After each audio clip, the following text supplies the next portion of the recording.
कर्नाटक विधानसभा चुनाव में कई बड़े नेताओं को हार का सामना करना पड़ा है, तो कई नेता किंग बनकर उभरे हैं। कई नेताओं के जीत का मार्जिन बेहद कम रहा है, लेकिन आखिर में जो जीता वही सिकंदर वाली बात सही है। कर्नाटक चुनाव में कांग्रेस के सीनियर नेता दिनेश गुंडू राव ने गांधीनगर सीट मात्र 105 वोटों से जीत ली है। गुंडू राव ने बीजेपी के प्रतिद्वंदी सप्तगिरी गौड़ा को करीबी मुकाबले में हराया है। वहीं कर्नाटक चुनाव में डीके शिव कुमार ने जीत दर्ज कर ली है। डीके शिव कुमार ने कनकपुरा सीट से जीत दर्ज की है। उन्होंने राजस्व मंत्री आर अशोक को हराया है।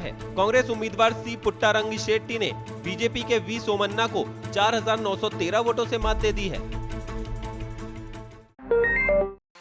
T20 वर्ल्ड कप अगले साल 2024 में खेला जाना है। इस वर्ल्ड कप में टीम इंडिया के स्क्वाड से सीनियर खिलाड़ियों की छुट्टी हो सकती है। टीम इंडिया के मौजूदा कप्तान रोहित शर्मा 36 साल के हैं। ऐसे में अगले वर्ल्ड कप में उनके भविष्य को लेकर टीम इंडिया के पूर्व हेड कोच रवि शास्त्री ने इशारों में बड़ी बात कह दी है। ESPN क्रिक इन्फो के कार्यक्रम में बोलते हुए शास्त्री ने कहा, T20 वर्ल्ड कप आ रहा है और युवाओं में बहुत प्रतिभा है। इस IPL में हमने कुछ बेहतरीन प्रतिभाएं देखी। इस बार पूरी तरह से नई टीम होंगी, लेकिन इसमें कई नए चेहरे होंगे। हार्दिक पहले से T20 फॉर्मेट में टीम इंडिया के कप्तान हैं। अगर फिटनेस समस्या नहीं हुई तो वो टीम का नेतृत्व करना जारी रखेंगे। शास्त्री ने आगे कहा, मुझे लगता है कि टीम मैनेजमेंट फिर से 2060 T20 वर्ल्ड कप के रास्ते पर चलेगा। इससे पहले सचिन, सौरव और राहुल द्रविड़ की अनुपस्थिति में एक कम अनुभवी टीम वर्ल्ड कप खेलने गई थी। जब सिलेक्शन की बारी आएगी तब हार्दिक के पास कई विकल्प होंगे, क्योंकि उनके सोचने का नजरिया अलग होगा। वह IPL में कप्तानी भी कर चुके हैं और उन्होंने कई खिलाड़ियों को खेलते हुए भी देखा है, इसलिए उनके पास अपने इनपुट्स भी होंगे।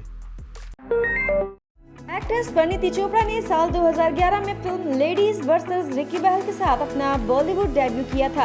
परिणीति ने 2014 में शो कॉफी विद करण में बताया था कि कैसे रानी मुखर्जी के एक एडवाइस से उनकी जिंदगी बदल गई और वो एक बॉलीवुड स्टार बन गई।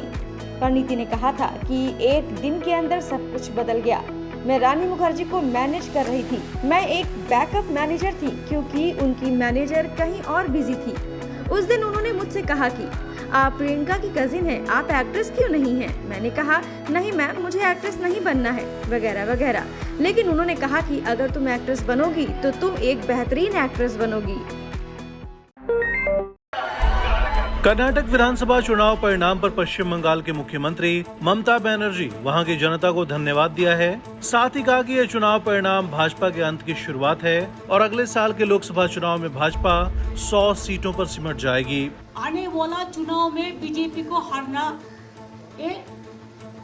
ठीक हो गया। उन्होंने कांग्रेस पार्टी और कर्नाटक में चुनाव जीत दर्ज करने वाले सभी नेताओं को बधाई देते हुए कहा कि भाजपा को उसके अहंकार और एजेंसी पॉलिटिक्स ने हराया है।